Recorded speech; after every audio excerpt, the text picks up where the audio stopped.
Good day, everyone. Thank you for tuning in to Awesome Radio, 107.5 FM, 1570 AM, WECU. Our topic of discussion, travel 2024, summer travel 2024. We have one document on worst countries for black travelers. We also have a document on sunflower lanyard. We have our special guest joining us to discuss that, and that is Annette Merce. As you may recall, she has been on the show before. She is a brain injury survivor, so she has some other issues. So she has a sunflower lanyard, but she experienced a couple of ordeals at airports while she was traveling. So we'll get her to mention that and tell you her story after we get to this first audio clip. And then Jackie will give some information on what it's like to travel as a black American. Jackie. Hey, Dr. Glenn, and to our listening audience on today, we are glad to be here, and we're glad for this subject on today. We're talking about summer travel, and we know that our summer for our kids is getting ready to come to an end next month. They're going to be going back to school, but for those of you that are still out there and you still have time, get out there and enjoy life. Get out there and get to traveling, take those kids somewhere, a road trip, camping, or something. But get out there and enjoy yourself. And so we're going to give a few travel tips on today. And also, we're thankful for our guest, Miss Annette, as she's here with us. She's going to tell us about those that are traveling with a disability. And this particular program that allows for ease of those that are traveling that have disabilities. It's something to be traveling, but it's something else to have a disability and need special circumstances and not be able to get it. So she's going to tell us about the program when we'll also have the information at the end of the show where you can email us and we'll give you the information that you need for those that have disabilities. It's a great program. I thought about it. I thought it was it's great information to give out on today. So we're getting ready to go to our first audio today, and we will be right back. Hang on with us. Only one thing I want to mention is when we get to Annette, I want to caution her not to mention where these lanyards can be purchased or any monetary amount, because we do not give free advertisement or promos. Here's our studio engineer with the audio clip. Hi. Today we're going to talk about the worst countries for Black travelers. I have a video called Countries Where Black Travelers Feel Welcome. And in the comments, I always get, yes, but what about the places we should stay away from? This video is not intended to tell you to stay away from these countries entirely. It's just to let you know that you may not have the same fantastic, wonderful, amazing experience that you would have had in the countries that are like the most friendly and the most welcoming. Again, I'm African American, and the women that we're talking to today who are giving their opinions are also African American. So these are our experiences. All right, we're going to get right to it. Oh, wait, but I didn't introduce myself. My name is Stephanie Perry, and I am a year-round house sitter. I'm the creator of House Sitter School, and I help Black women take a sabbatical or move abroad on a budget. If that sounds interesting to you, please make sure that you subscribe to my channel and make sure that you ring the notification bell, turn on notifications so that you'll be notified when I post a new video. Welcome. All right, if you clicked on this video, but you're totally not interested in hearing about people's bad travel experiences, it's okay. I have a list of 50 cities where you can Airbnb for $500 per month. That is at vicarious.com/50 cities. The link to that is in the description. Go ahead and click on that link. You'll get some good information. Yes, Dr. Glenn, we had the wrong audio, but that is an introduction to a part that we were going to talk about today, and also talk and speak about, being a Black traveler, because, we live in a world today where everybody doesn't accept every country is not friendly to Americans, and some of them especially are not friendly to Black Americans, and also Africans. I've experienced and I've traveled abroad, and I have seen it where they were more friendly to Americans than they are to Africans, and discriminatory towards African people from the African nation. And so it is not, we make the assumption that it's okay to just go and travel. You need research. And that particular video is on YouTube, as it was introed there. And I did watch it in its entirety, and it was talking about and giving us some tips and things about, traveling abroad and being black. Some places where, that is not frequented by black people. And when you go to those particular nations, you may be gawked at, you may be stared at, you may be treated as if you are something other than human. You may be treated as if like you're in a museum, or they're looking at some strange animal, and it's just you. And you have to be prepared for those things when you are going abroad. And so that is one of the things there. Are we ready with our next? We're going to have our next audio here. No, And wait a minute. Let's do one or two comments on that document. Here's one comment. Um, this is so inspiring, but I cannot spend my money where I'm treated poorly. Just won't do it. yes, and that was one of the comments from that particular broadcast. Dr. Glenn gave us and pulled some of the comments that were on there, and it says there are few places that black people can travel to and not be disrespected. I beg to differ. There's a lot of places that we can go abroad, and I mean, I lived in Germany, and we were not treated poorly in Germany. We were treated like different, definitely, or as if some of the people had never seen black people before. I remember them coming up and touching my kids' hair and that kind of stuff. They were looking at us like we were amazed, or I mean, we did look like we were on an exhibit or something, and so that was different.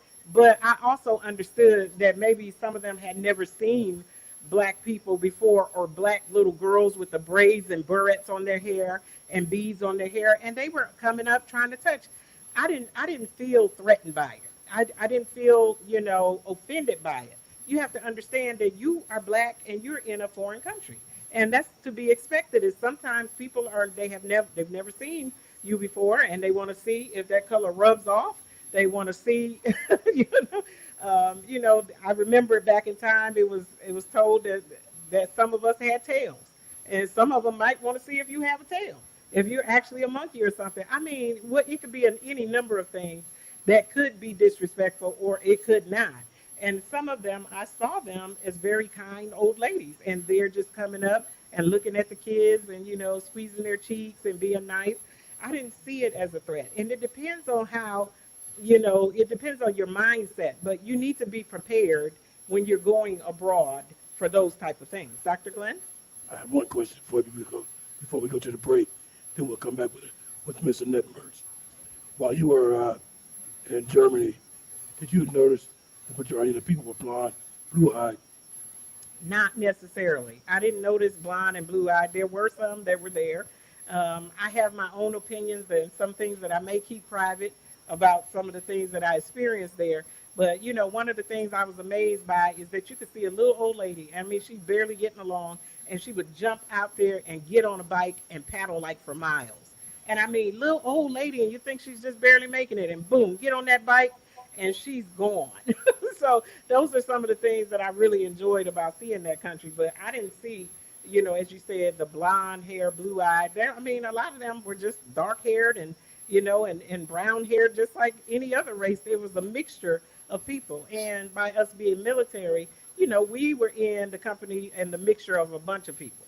So not just, but we did live out on the economy in Germany, and we lived out, in an apartment and out in those places. And that was so long ago, but hey, I didn't have a bad experience. I enjoyed my time in Germany. Dr. Glenn? All right, we have 1 minute before we go to the break. Then as we go to the break, when we return, we're going to have Miss Annette Mertz come on and make her comments about the sunflower lanyard and her experience at the various airports. Jack, you want to take us out to break? Yes, we want you to come right on back here. We're getting ready to go out with a break. We're going to have some helpful travel tips that you'll be able to enjoy here, and also some things and tips to help you pack and to get ready, and for those that want to go abroad. So I want you to keep it right here. Keep it locked right here on Awesome Radio 107.5 and 1570 AM on your dial. We'll be right back in a moment. You can also call in today at 252-756-2008. Back in a moment. Awesome Radio. My name You're the seed to my papa, Glenn Johnson, on the radio.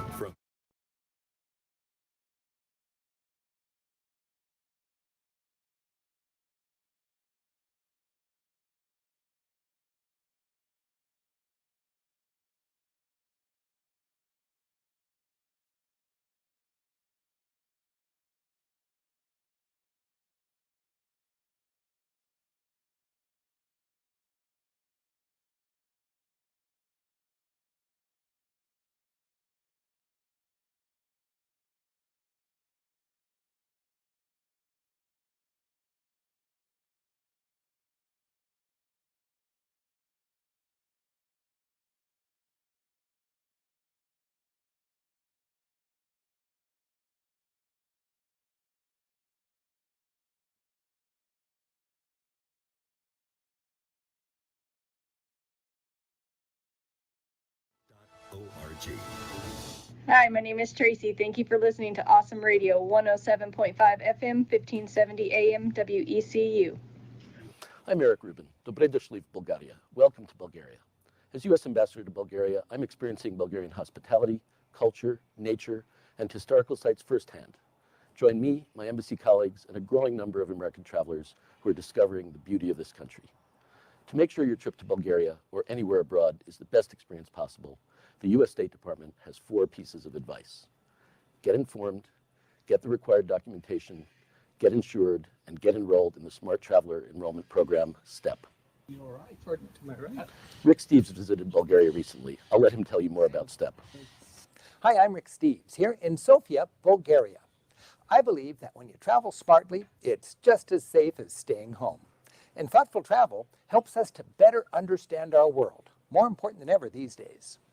There's a program our government offers to help us travel even smarter and safer. It's called STEP. Check it out at step.state.gov. Wherever you're traveling, STEP's a great way to know just what's going on where you're visiting and to stay as safe as possible in your adventures. And I'd say that's a good tip. Happy travels from Bulgaria. There's so much to see and do in Bulgaria. Come experience the wonders of this beautiful country for yourself. And as you think about packing your bags, remember, get your documents, get informed, get insured, and get enrolled in STEP. Okay, ladies and gentlemen, that was our second audio clip. Now let's hear from Annette Mertz and another program for hidden disabilities, the Sunflower Lanyard. Ms. Annette. Good afternoon, Dr. Glenn. How are you today? I'm doing great. How are you? I'm good, thank you. Thank you. Apostle, how are you? Everything good today? I am well, and yourself today? Yes, thank you.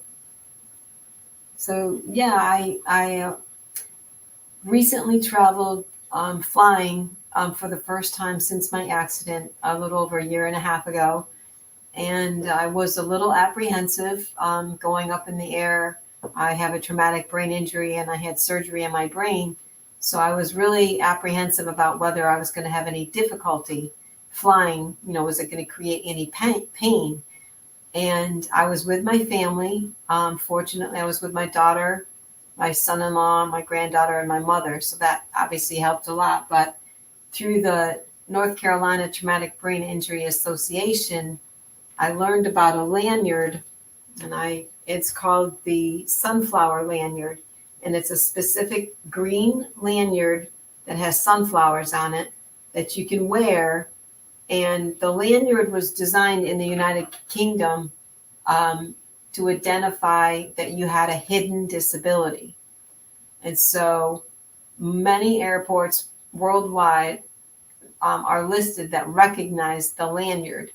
And so when you have the lanyard on, it lets them know that you may need extra time, you may need extra assistance, or you may get confused and need a little more time to comprehend what's going on around you or in communication with airline staff. So being that it was my first time flying, I wore the lanyard to see if it actually did what it's supposed to do.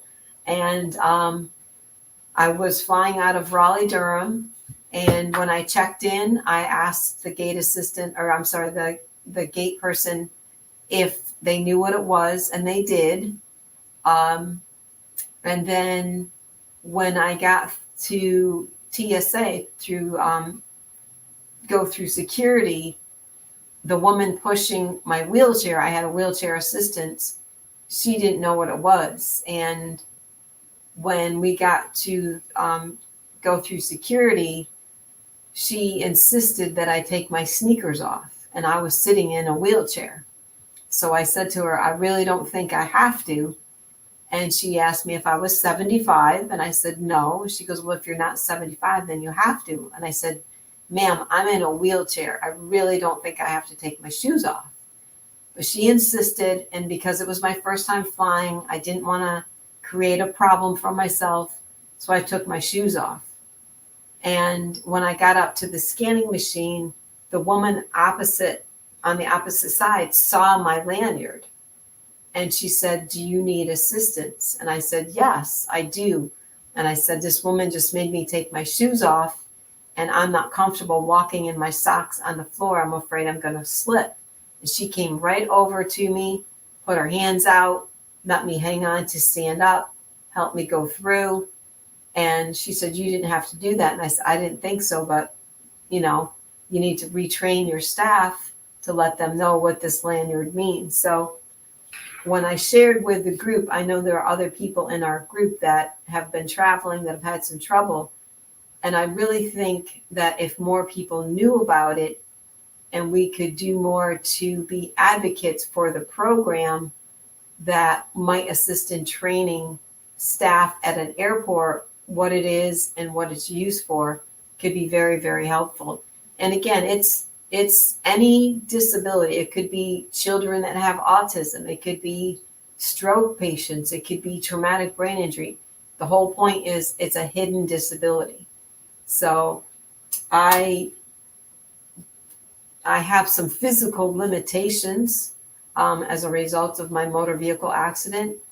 And I have physical challenges. I have vision challenges. I have hearing challenges. Some are visible, some are not. Obviously, my brain injury is not visible. So I felt really optimistic about the lanyard. I was grateful I was with my family because they were a huge help to me. But I do think that if more and more people are aware of what it is and the importance of I ordered mine off of Amazon, but I know there are other websites that you can get it from.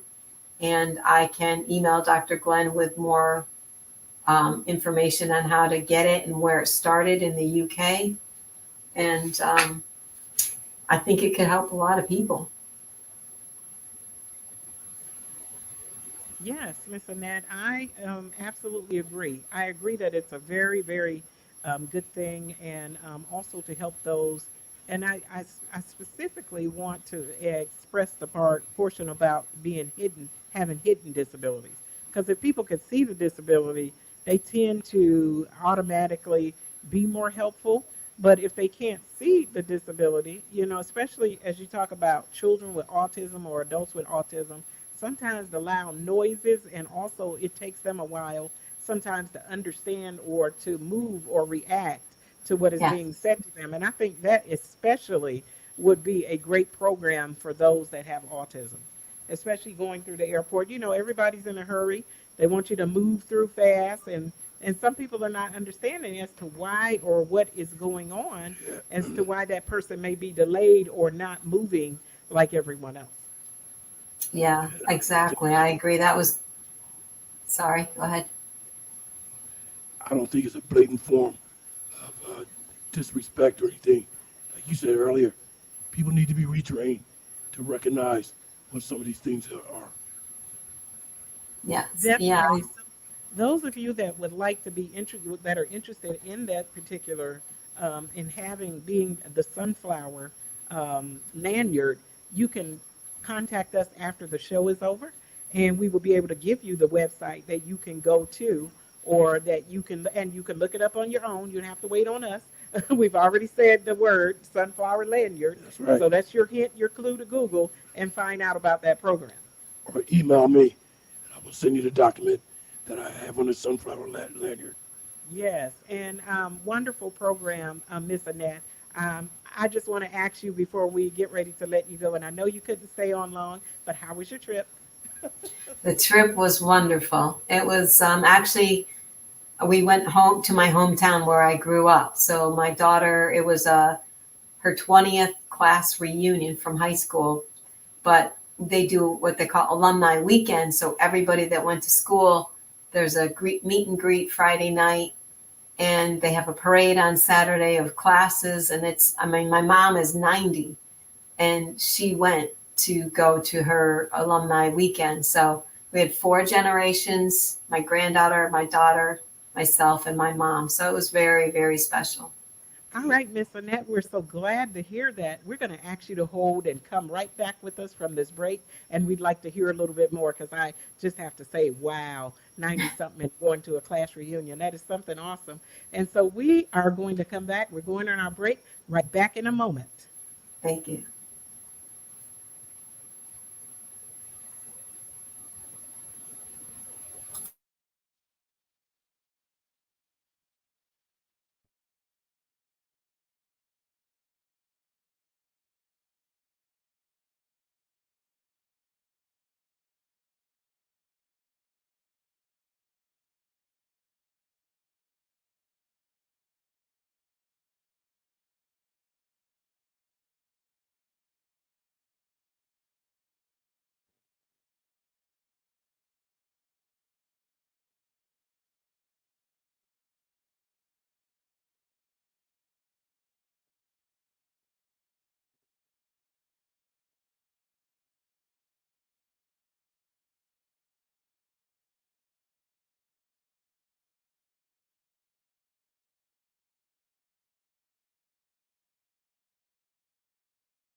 Hello, my name is Hayden. Thank you for listening to Awesome Radio, 107.5 FM, 1570 AM, WECU. You're listening to The Glenn Johnson Show. You can reach Glenn at glennjohnsonshow@gmail.com. Welcome back, ladies and gentlemen, to the Glenn Johnson Show. Motivations with Glenn and Apostle Jacqueline Combs Williams. Here's Apostle Williams and our special guest, Annette Mertz. Yes, Annette was telling us about before we went on the break that her mother was not, did you say 93? She's 90. And 90 and went to her class reunion at 90. I just thought, what a blessing. And I just had to stop at that, congratulations to your mother. And just, I mean, long life is a blessing to see someone have long life and going to a class reunion at 90. My grandmother is 94 this year. And so I know what it is to have relatives that have long life. Miss Annette, is there anything else that you would like to tell us about the Sunflower Lanyard program before we let you go? Like I said, I really just encourage anyone that needs a little extra help, that has maybe some challenges, disabilities, to go online and look for, do a little research. Like I said, it helped making my first trip more comfortable, because once I knew that some of the staff knew what it was, it gave me a little reassurance. And I actually, on my return trip, there was a man in the waiting area that had one on. Another man had one on, and he approached me and he noticed mine. So we had a conversation about them. So not only did it not only allowed me to see that staff knew what it was, but it allowed me to see somebody else, another passenger, wearing one. And that was really cool. We exchanged conversation about, the importance of it. So I just encourage everyone to use it if it's available, use it if they need it. Yes, it is awesome and an awesome program. We do have a website here, and we're going to, Dr. Glenn is pointing for me to give out that website, and it is hdsunflower.com/US. And again, hdsunflower.com. And you'll be able to learn more information about the Sunflower Lanyard program. I think it's a great thing for those that need a little extra help. And by putting it on the broadcast on today, it is also giving out that information that's available to help those that have disability. So, Dr. Glenn, do you have anything else you want to speak with our guest about one today? Well, one thing I see on there is choose your location to visit the sunflower in your region. That's America's USA, https hdsunflower.com/US. Definitely. And as you go there, you'll be able to find out the particular places where you can get the distribution of it, and the cost and everything will be there. And also the process of what you need to do to get one if you are a person that has a hidden disability. And so we are grateful for you being on with us on today. Miss Annette, we're glad to have you back for another time. And I'm certain that we'll have you back in the future. Thanks for coming on and sharing your experience about your travel and how this particular program worked for you. God bless you, Miss Annette. Thank you very much. I appreciate it. God bless you as well. Yeah, and one thing I want to mention, it says the U.S. State Department is the first federal agency to join the Sunflower Act. The Sunflower. The U.S. State Department is the first federal agency headquarters to launch Hidden with Disabilities Sunflower Program. It was brought to the department by Alex Barbracio, chairman of the department's Disability Action Group, DAG, DAG, an employee or organization that works towards inclusion of individuals with disabilities at the department. Jackie. Yes, so Dr. Glenn has given us some more information on that. And as we said earlier, you can email him and he'll give you and email you this particular document if you'd like to look at it from our broadcast on today. And so before we end today, and we are ticking, our clock is ticking down very quickly, we wanted to give some travel tips on today. Just a few travel tips. And there's so much with travel until I know we can't even finish this all today, but we just wanted to give you a few. And one of them is said to invest in good equipment. And what we mean by that is to make sure that you have a good suitcase. You know, I knew a man once and he was talking and he said to me that he has that gray tape on the suitcase so that people don't target his luggage so that no one will want to steal it. But if the suitcase is being held together by gray tape, you know, it's a possibility that your things could end up out of it and thrown out or lost or whatever, and your items not make it to where you're going. So get a good piece of luggage, get something sturdy, something that doesn't have a malfunction, you know, something that zips, you know, not that raggedy old bag that you need to be about throwing away. Make sure that your luggage is going to be thrown around, it's going to be picked up. And then if you have something that is delicate, you might not want to put it out there. I remember buying Dr. Glenn a hot pink suitcase. I mean, beautiful, bright, hot pink.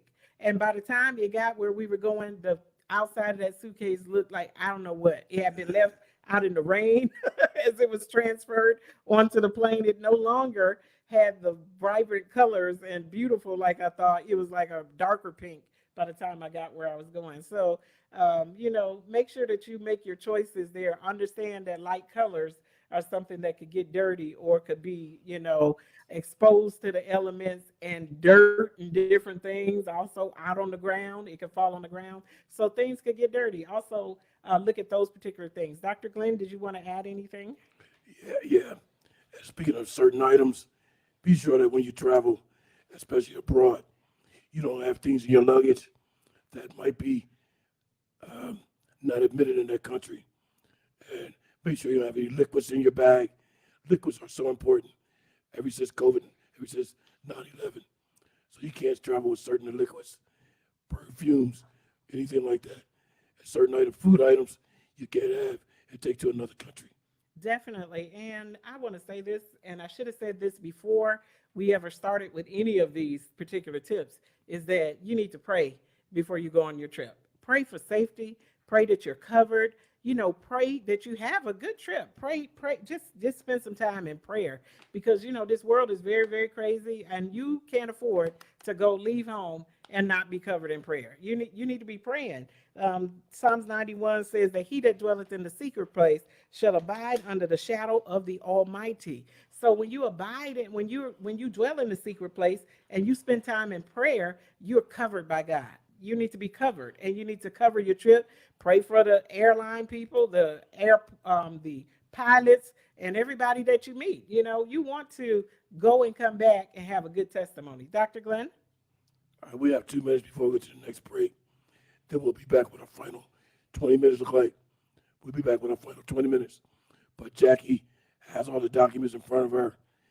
So I'm going to let her mention some of the documents for your knowledge and for your safety tips. Jackie. Yes, and right before we go out, talk to your bank.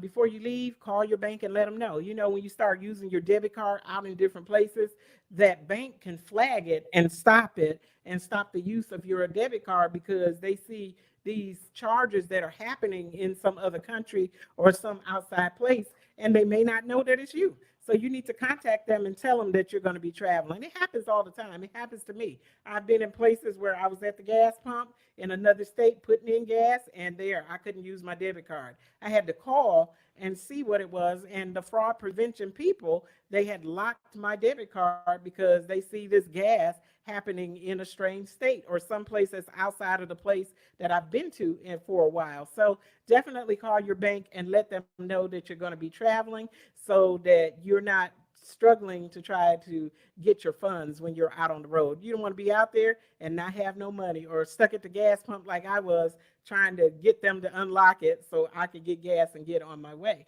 And so we're getting ready to go out on another break. We want you to hang on in there with us and come on back. We have a few more good travel tips that are going on. We're definitely not finished for today. Some great things that you're going to be able to hear, and we still want you to call in. It's not too late. The studio line is 252-756-2008. That is 252-756-2008. You're welcome to call in. This is Awesome Radio, and we'll be right back with you in a moment. Come on back with us. Keep it locked right here to the Glenn Johnson Show.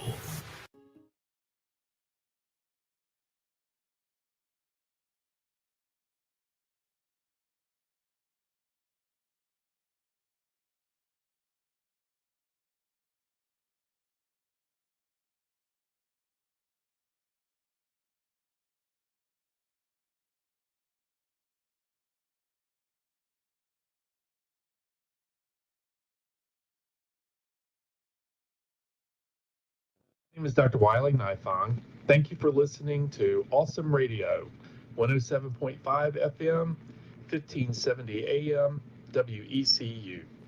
Welcome back, ladies and gentlemen, to the Glenn Johnson Show here on Awesome Radio, 107.5 FM, 1570 AM, WECU. As we were going out to the break, Apostle Jackie was mentioning banks. So what I'd like to offer at this time, and I think it was 1979, I came home on Christmas Eve, and while you're in basic training, they will only give you American Express travel checks, no cash. So if you had to go anywhere, that's what they would give you, American Express travel checks. So I took my flight from Georgia back to Newark International Airport, and I had all these traveler's checks. I didn't want to wait for a ride, so I hailed a taxi cab. I got that taxi cab to drop me all the way back to the Jersey Shore. I forget about the amount, but it was a lot of money. And believe it or not, he accepted the American Express travel checks. I said, thank you, Jesus. Yes, I have used them myself, Dr. Glenn. I think it was when I was in Israel. I used them there, and they worked just like cash. Yeah. They were taken just like cash. They are cash. And so, Dr. Glenn, I'm sure that was a big fare that you had to use or pay with those traveler checks. Yeah, it was a big fare, particularly since it was 1979.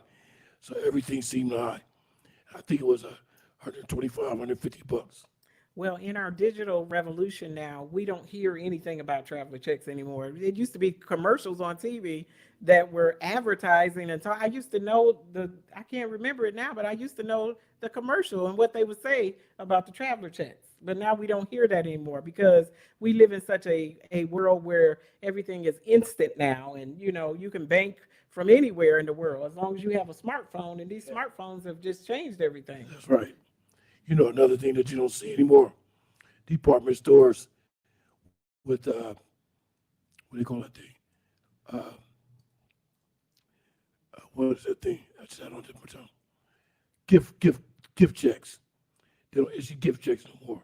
The reason why? People would go in and purchase a gift check, say for $200.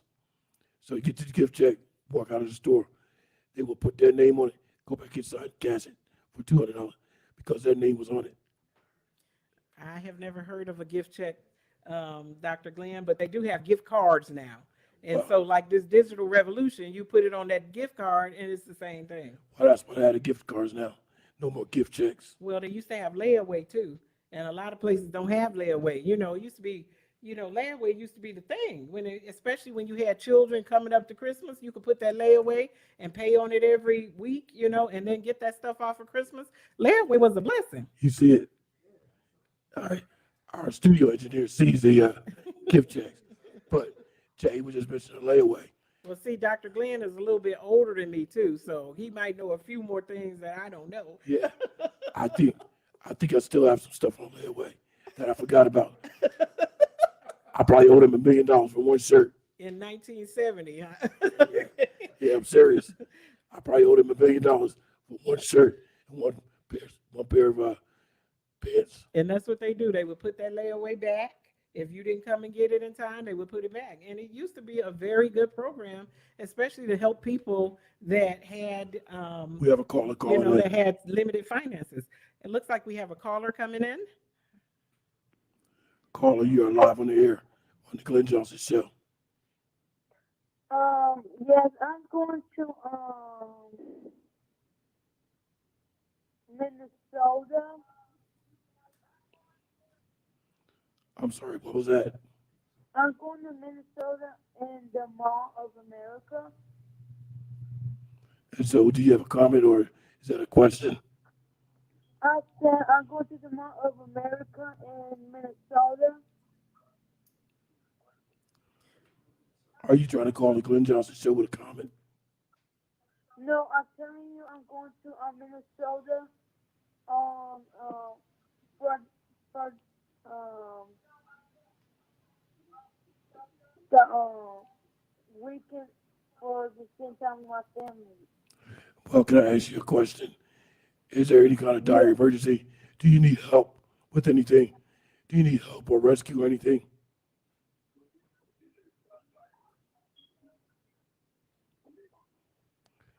Did you hear me? Do you need help? Police, paramedics, what have you? I think she dialed the wrong number. All right. We'll let her go. All right, Jackie. All righty. And so we're also looking here. One of the things that it says that we have here is the pack light. I don't think that I could ever get with that particular rule, Dr. Glenn, to pack lightly. Because I always overpack. I don't know about you, but I have everything in case of an emergency. And we're women. It just happens with us. I don't know how it happens, but we have everything in case of, but we never run short of clothing because we do not pack lightly. I've seen people and they have a little backpack and they're going for 4 days or however many days, and they have this one little backpack, and I'm thinking, how are you doing it? Where are you putting, all of your stuff? You have to be wearing the same outfit more than 1 day or wearing it the whole time that you're out, because I cannot make it fit into that. And maybe they have a method of packing things in such a way that it is packed so tightly until you can work it out with a backpack. But the backpack is what I can take with me, on the trip to put the things in that I bought, that so it won't make my suitcase too heavy. Yeah. so so I can't do it with a backpack. Me either. I like a two-handle carry bag rather than a backpack. Oh, Dr. Glenn could do it with a two-handle carry bag. I have to have a big suitcase, a big one, and a few extra bags in there for the things that I bring back. So, but it says to pack lightly. If you can, pack lightly. Don't do like me. I have to get there and end up paying more money or trying to rearrange things while I'm standing there. And bring a big extra purse so that I can put some things in there if I have to move it if my suitcase is overweight. That's Dr. right. Glenn? That's right. Because your suitcase might be overweight and they would not put it on the flight because it will put the aircraft in jeopardy. That will take a lot away from the flight dynamics that they have to adhere to. Also, it says here to consider traveling off season. You know, you can go when it's not at a popular time during the summer. I see a lot of people traveling during the Christmas season. They're overseas in different places. They're going out to Airbnbs while it is the Christmas season. And I said, Dr. Glenn, I was going to start looking at traveling during Christmas instead of just going to family events. You know, make a destination travel. That's what it's saying. Travel at off peak season. I know that Christmas is off, but for cruises and different things, it's not as popular to go in the Christmas season as it is in the summertime. All right, 2 minutes before we go to the next break. Then we'll be back with our final 10 minutes. Jackie. Yes, we were talking about going during Christmas time or off season. Familiarize yourself with your destination. Know where you're going. Do some research on the country, especially if you're going out of country. You need to know. I remember having a travel agent and going to Belize. When we went to Belize, the mosquitoes, they literally, Dr. Glenn, it was like a buffet. And nobody told me that the mosquitoes were that bad in that place. They ate us up and we had no defense. And I'm thinking the travel agent, you told us everything to bring, but you didn't tell us to bring any mosquito spray. I mean, it was like the dinner bell rang as soon as we got off the boat. But then I should have known that some of these nations, they have a lot of, black people in them, they're going to have mosquitoes. And there were mosquitoes. They did. They ate us up, Dr. Glenn. The thing I want to say about mosquitoes is in the military we learned Skin So Soft, a product by Avon that the Marine Corps used. It would deter any mosquito from coming near you. Skin So Soft was like an instant uh, repellent for mosquitoes. Well, some of the other places we went, we didn't need it. But when we got to Belize, oh my goodness, I was itching. It was bad. It really was. So do find out if you need mosquito spray in those different places and bring what you need. Get that Skin So Soft or that off or whatever it is that you need to put there that's going to repel the mosquitoes from you. And so we are also inviting you. You can still call in. We got 10 minutes or we're at our last quarter of the broadcast, 252-756-2006. We'll be right back in a moment. We're looking forward to seeing you again. Awesome Radio. 20.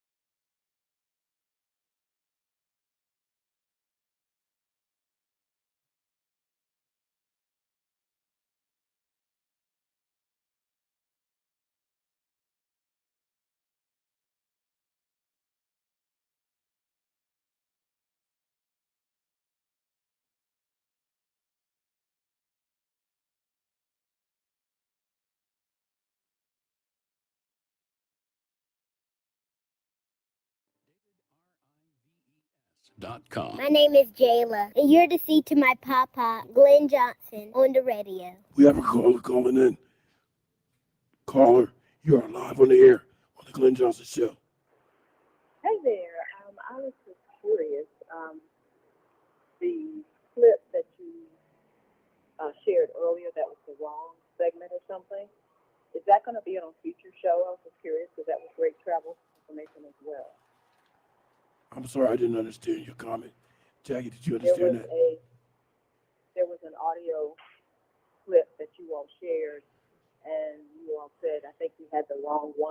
Yes. And I was It, curious if that was going to be something on a future show because I thought that was some good information I'd like to take and grab. we did want to put some things on here from that particular show, but you can catch that. That clip came from, and it's the worst countries for Black travelers, and it's Okay. called Black Women Traveling Abroad. And so Okay. it gives, if you would look it up, you can Google that, and you will be able to see the full clip there. But we do thank you for that suggestion. That would be a great show to include some of the particular things that were there on that broadcast. And if you would like to email me, Okay. you can email me at Glenn. Jackie, give her my email address. The Glenn, is it Glenn, No, just Glenn. Dr. Glenn? No. Glenn, Glenn, Johnson Show at gmail.com. Okay. Glenn Thank with you two so much. N's. Glenn with two N's. Glenn Johnson Okay. Show at Got it. gmail.com. Thank you. Bye bye. Thank you so much for calling in. And Dr. Glenn, I told you that would be an interesting thing. And there we have people calling about that particular Yeah. thing that we should have played a little bit more. Maybe on one of our future shows, we'll play some clips because I did hear some interesting things there. And one of the countries they said was Italy, in certain places in Italy, in different places. And they said China, especially. They talked about China being in a place where you might be the only Black person that was there. Well, we have 7.5 minutes. Let's see if our engineer can fast forward to a particular part.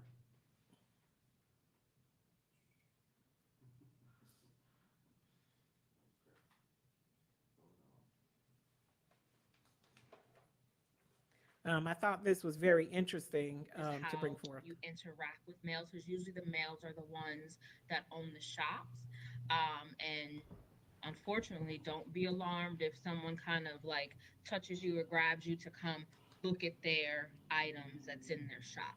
So that's the one thing that has me cautious with Morocco. I loved it, but you just have to be mindful of that. Was there a difference between Fez and Marrakesh? Did you find one a little more chill than the other, or were they pretty much the same? Um, Marrakesh is more chill and a little bit more westernized. Fez is, they haven't gotten up to date yet. Okay. And their Medina is actually a lot bigger and more of a maze, and it's easier to get lost or turned around in the Fez market than it is in Marrakesh. So just given that, like I said, you have all these people coming at you, Marrakesh you can navigate yourself better, but Fez you can't. So just being mindful of like, just because you walk away from a shop, they will follow you and go. So watching your eyes of like who's around you, who you said no to, how the others around interacted with that or heard that, that's the cautious thing. Did you take steps to dress more? Yes, very good clip there. And they were talking about Morocco and some of the places where and it's not just there, as they spoke about going to particular shops and people trying to get you to buy things. It happens in Mexico in different places. You can go and they'll sometimes be trying to pull on you and grab you and trying to persuade you to buy different things in their particular shops. And so that's how it is in a lot of countries. It was that way in Mexico, Israel, and they're talking about Morocco. But they were also talking in that particular clip or video about how some of the men don't necessarily respect women. And you might be, touched Yeah. and you might be looked upon as a love interest too in those particular places. So those are one of the things, how women, they talked about dressing appropriately. And that's one of the things going to a foreign country is go there to dress appropriately. Some of those women in those countries do not show skin. And you're going there with your hot pants on or your shorts, and those women don't dress like that. So you're going to stick out like a sore thumb. Not that you can't be yourself, but you also attract an attention to yourself that may be attention that you may not want to have in a negative type of way. And so that's one of the things. Find out how the culture is. I mean, when I was in Israel, you could tell that we were American because we had on short sleeves. And of course, it was hot out there, but those ladies, they had on things that covered their faces, covered their hair, covered their arms, most of them, and covered their legs. And so, consider the place that you're going, and if you're prepared for the attention that you may attract because you are dressing differently. Dr. Glenn? Yeah, particularly Islamic countries for females. If you don't have your hair covered, like the females there have a hijab, you have to have a hijab on. Else, it's not a good thing if you don't have a hijab on. Consider the culture, and you may have to mesh in and put on some particular things that you may not be used to wearing here. I saw that when I was in Israel. They were okay with us being not wearing it, but certain sites that they other religions were in charge of, you could not come into those places without having on that covering. Dr. Glenn called it a hygiene. You couldn't come in without wearing it. I remember being approached, and I was approached in Israel at the Temple Mount, that beautiful gold dome, place where they worship there. And I said, I'd love to see the inside. The lady says, you could go in, but you're just gonna have to put this on. And I was like, oh no. I mean, it was 100 degrees plus out there, Yeah. and I just couldn't see myself with that black thing on. I thought I was gonna blow. I was struggling and I didn't have it on. So imagine putting it on. I have to admire them that they're able to wear those things out in the weather. But they did. They came over, they talked to me, they were interested, wanted to know what I did and everything. Out of everybody in the crowd, they came right over to me. Where do you work? What do you do? And I'm trying to explain to them, at the time I owned a daycare. And so, I think they couldn't get the concept because women stayed home and took care of their children. And so I think they couldn't understand it in that, trying to get them to understand that, I was a daycare provider. Dr. Glenn? You have to be extremely careful when visiting other countries, particularly if you visit a country that's really, really high on religious standards, because they do not mess around. Their religion is so important, so you have to keep that in mind. In some countries, you cannot even yell. If you're Some countries for women, it's against their laws to yell. You need to educate yourself on what you're getting into before you go into those countries. I know of a story of a woman that is in jail in one of these foreign countries because she was yelling. You're not supposed, some places, women are not allowed to raise their voice like that. So study and learn about the laws and things of where you're going. It's something to look fancy that you're flying all over the place, but it's something else to find yourself in jail over there in a foreign country because you have not studied the laws or you're not ready to obey and rule yourself according to how they do in that country. Yeah, and this weekend, what I'm going to do is that video that they call in about. I'm going to edit it with the time markers so you can go to a particular part, and then perhaps we'll use that next week for a part two, because like you said, that's so important. So I'll have the entire audio that's broken down into the different time markers as well as the video. Jackie. Yes, and I guarantee you I'll bring back next week some things and some laws in different countries that you may not know and that you need to obey while you're there. We're going to look at some things, and I'm glad Dr. Glenn said that we are going to have a part two. Come on back on next week, and we will discuss some more travel tips, and we'll have some interesting facts, and we're going to have that video ready with some things that talk about places where Black people may not be as welcome. And so we also want you to know that that's not the totality of it, that that's not it. This is just some people's experiences. You might go to the same place and have a wonderful experience. And so we want to make sure that we stay balanced in the information that we give out here. So we want to invite you to come on back next week. We're at the end of our show here, the Dr. Glenn Show. Come back next week and we will be ready for you on next week. Dr. Glenn? I haven't heard the word totality.